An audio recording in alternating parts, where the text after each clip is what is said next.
Hey everyone, welcome to the Everyday Human Podcast. My name is Easton Taverna. Each day I'll share a reflection written by me and inspired by literature, poetry, music, movies, video games, and more.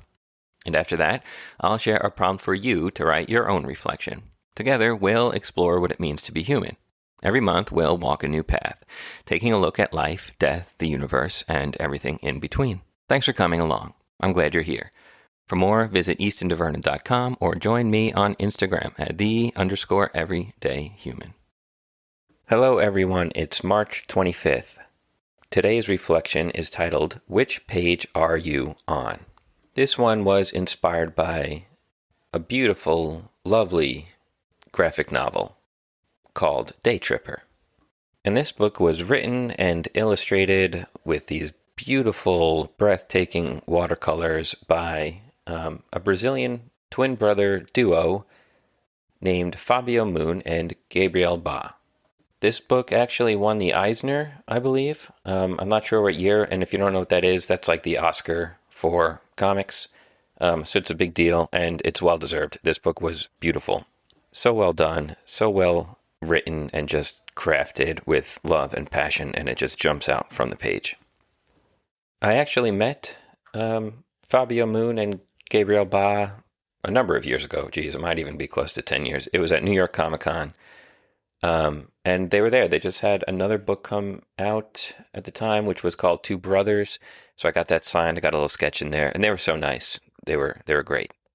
Yeah, but this book, Daytripper, it's a really interesting and thought-provoking one. I'm going to just read you a quick line of the synopsis that I got from Penguin, which I guess it's published at now. I think it was originally by Vertigo, maybe, but Vertigo's not around anymore. So I guess I got a new publisher.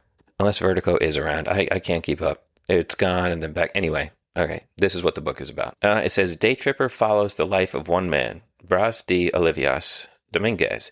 Every chapter features an important period in Brás' life in exotic Brazil, and each story ends in the same way, with his death. And then the following story starts up at a different point in his life, oblivious to his death in the previous issue, and then also ends with him dying again.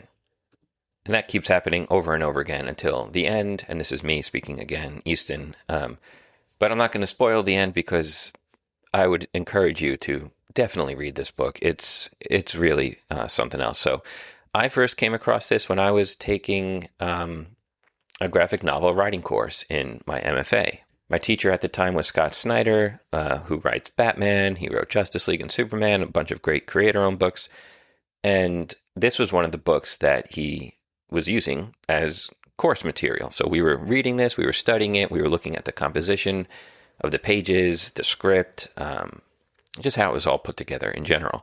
And I learned a lot from studying it, and I also was very moved by just reading it. I had to read it a couple times because, I would read it at first to do it for homework, and then I was like, hang on, this book is so good, let me reread it just for fun.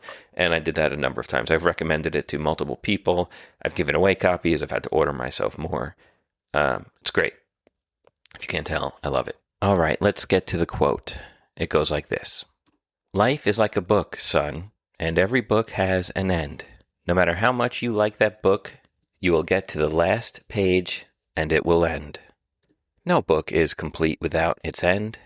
And once you get there, only when you read the last words will you see how good the book is. And here's my reflection. You sit in your favorite chair reading a book, watching a movie, or playing a video game that may very well become your favorite. The plot is fresh, the characters are dynamic and fleshed out. The soundtrack gets you moving and moves you to tears.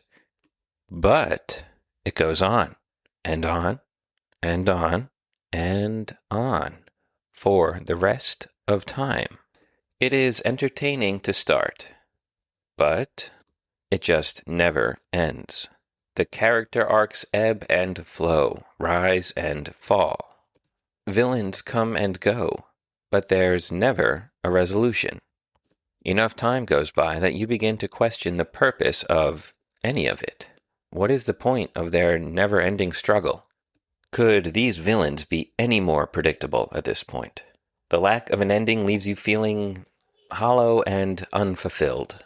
So you put the book down, turn off the show or game and never return. You can't invest yourself into something with no ending, no resolution. It just doesn't mean anything. It is the antithesis to our quest of deriving meaning in our own lives. And it is the fact that our lives will and must end that drives the urgency of our own plots, that forces us to change or not. That leads us to struggle and fight for what we believe is right, because we know our days are numbered. If we are going to help others or make a lasting impact, we have to do it now. The truth of it is, most of us, if not all of us, will at times act as though there will always be a tomorrow, and our stories will go on forever. But for many living today, tomorrow will never come. It could not come for you. It could not come for me. But understanding and acknowledging that fact is fuel for your life to burn bright while you are here. Remind yourself that your book will end. But that's not a bad thing. It just means that your story will one day be complete. And hopefully, you'll be able to look back and see just how good it was. And there ends today's reflection. So now, in your book of pages, whether that's a journal or loose napkins, or looking out the window, which is not a book, consider the following question. Have I considered the ending of my book? What is my character arc working towards? Well, like those books, movies, and video games that all have their end, so does this podcast episode. And we've reached it. So that's it for today, March 25th. I'll be back tomorrow, March 26th, with another reflection. Have a good one. Take care.